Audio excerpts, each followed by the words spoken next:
¿Cómo estás, Julio? Pero muy bien, y un gusto estar aquí contigo, con toda esta teleaudiencia tan importante. Bueno, a ver, vamos a arrancar con...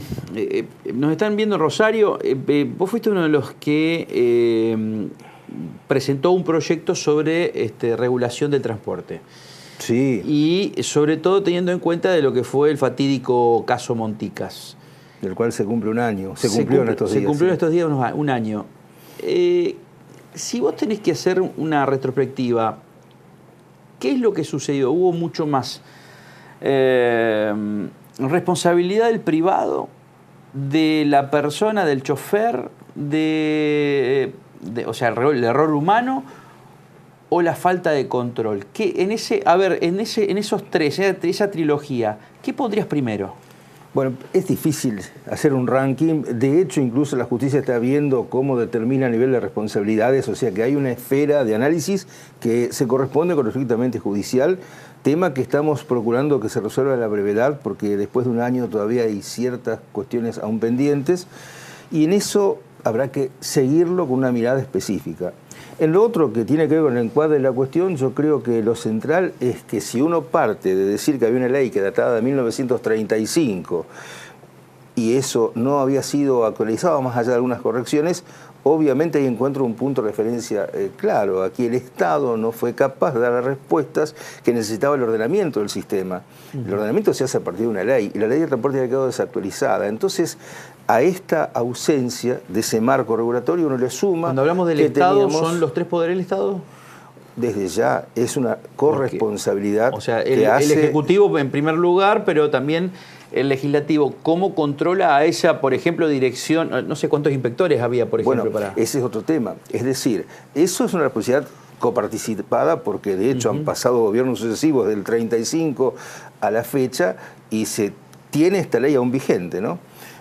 Pero además está el hecho de que había 15 a 20 inspectores para 35.000 kilómetros de ruta, que te controlaban además en el ascenso y descenso. Es una tomada de pelo eso. Es muy pobre, muy débil la estructura con la que contaba la Secretaría de Transporte en ese momento. Ahora, en el derecho comparado, en otras provincias, ¿existían esa cuadrilla de 20 inspectores de tránsito para controlar, por ejemplo, en Córdoba, provincia parecida en territorio y el número de habitantes? Aún si no son 30, serán 50, pero tan escaso que está marcando como en Santa Fe sobre esto hubo una cuestión que, sumado a lo que era el sistema de concesiones precarias, autorizaciones precarias, para lo que era la utilización de los corredores o rutas provinciales, entonces era un combo perfecto que en algún momento iba a estallar, porque la falta de controles, un sistema desde el Estado del funcionario que daba permisos precarios, estaba generando un modelo que estaba agotado, y sobre ese esquema el sector privado obviamente no encaró con lo que implicaba el ejercicio de esa responsabilidad todas las actualizaciones debidas, la falta de controles no operó como correspondía, el régimen de sanciones un poco laxo, hizo que finalmente, por ejemplo, las críticas enormes que hacían los usuarios no llegaran a buen puerto. Uno las recogía a diario, hacíamos pedido de informe en Cámara de Diputados, algunos ni siquiera lo respondía el Ejecutivo, con lo cual estaba dándose una serie de situaciones que uno estaba diciendo pueden pasar las cosas.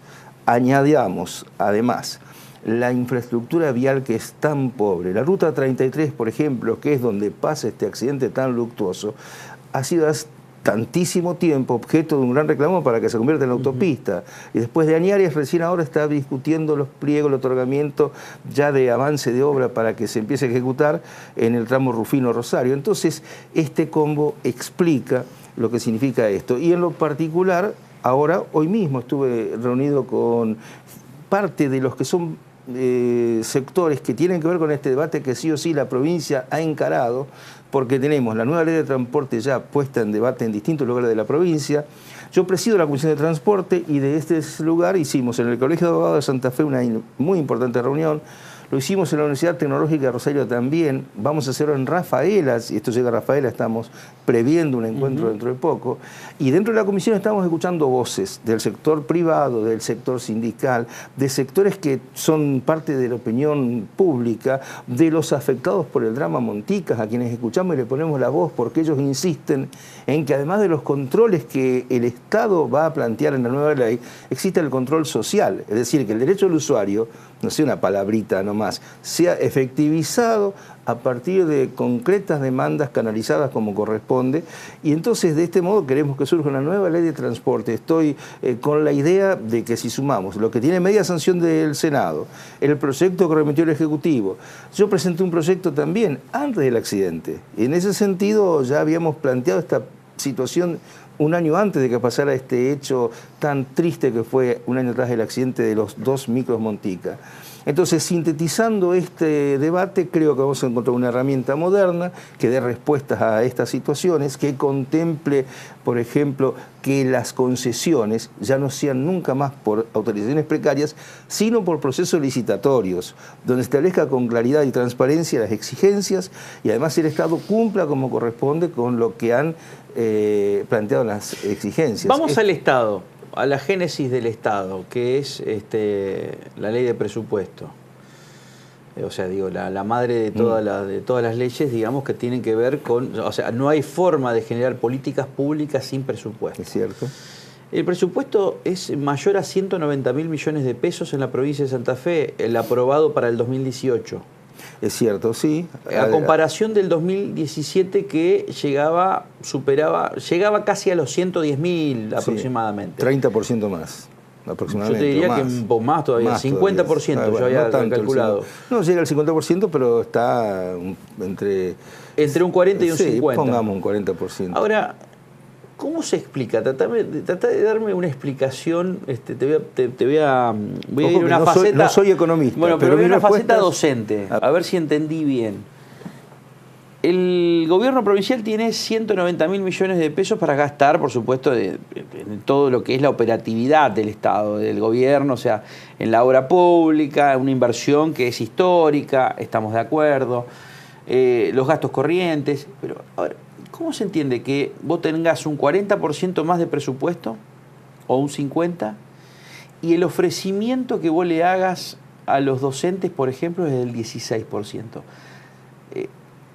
No es una cuestión de que, ya están los números, están sobre la mesa.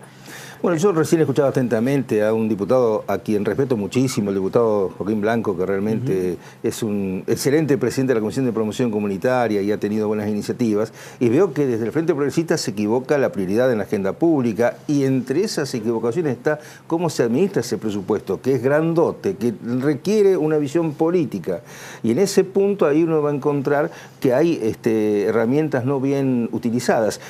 Forma parte de este error haber planteado en la discusión paritaria este punto, cuando uno ve que en San Luis, con un presupuesto más chico, se plantea el 50 o el 40% de aumento. Pero se entiende, vos sos un dirigente sindical y yo soy el gobernador y te digo, no, te voy a dar el 16%, pero escúcheme, gobernador, me vas a decir vos.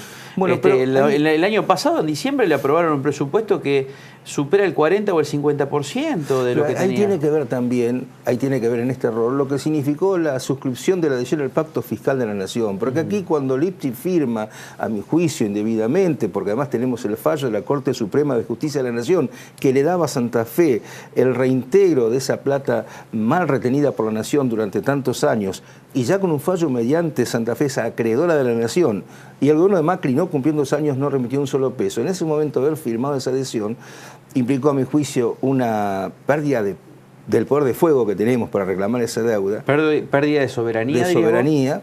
Y también entiendo que suscribir el pacto implica tener en cuenta esas nociones que emergen de esos enunciados, entre los cuales pasa, por ejemplo, respetar pautas en lo que son los reajustes salariales, en lo que tiene que ver con la planta del personal, en cómo se hace incluso en algunas cuestiones de la reforma tributaria, manejo de ingresos brutos, manejo en las comunas del DREI. Es decir, hay cuestiones que emergen de ese pacto madre, que además este pacto es una herramienta de la política económica social que implementa el gobierno de Macri, que realmente es muy perjudicial para vastísimos sectores productivos, para el tejido social del país, y uno lo está viendo a diario, porque la queja que uno ve en sectores humildes es muy fuerte. Esta política económica, este pacto fiscal, presupuso que 1.000 millones de pesos que corresponden al sector previsional, 1.000 millones de pesos vayan a rentas generales, para beneficiar un modelo de concentración económica, de extranjerización de la economía, de poco respeto a las economías regionales.